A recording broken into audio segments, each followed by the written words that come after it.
people are really passionate and caring. They're really generous in a way that policy can't always reflect. The hope is that we can get all that care and belonging and togetherness and create policies that can at least capture that intent. As complex as we know that the housing crisis is, I think we need to be patient with each other. I've been in government for over 34 years, and I know firsthand that it takes time.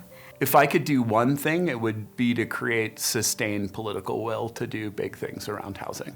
We really need the public partners at the table every step of the way, providing those resources.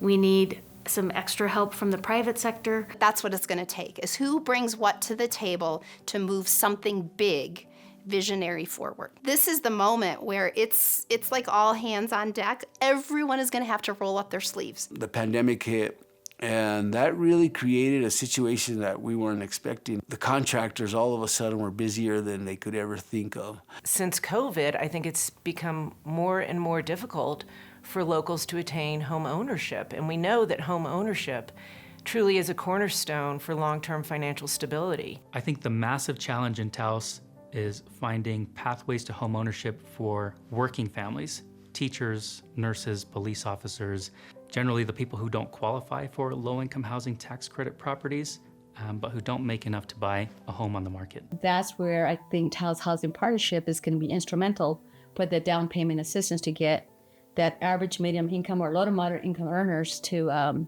qualify for a home. Each and every type of housing brings a different hurdle. The way that you get more affordable housing built is you have to incentivize it in the market. The ways that we incentivize housing is by taking out the risk for developers, having local governments designate areas where they want housing to be built. They can provide it free. They can do leases for housing. When you play musical chairs, there's always somebody that's not able to get a chair, and they're like maybe the slowest, or they were distracted, or something happened. Housing works like that.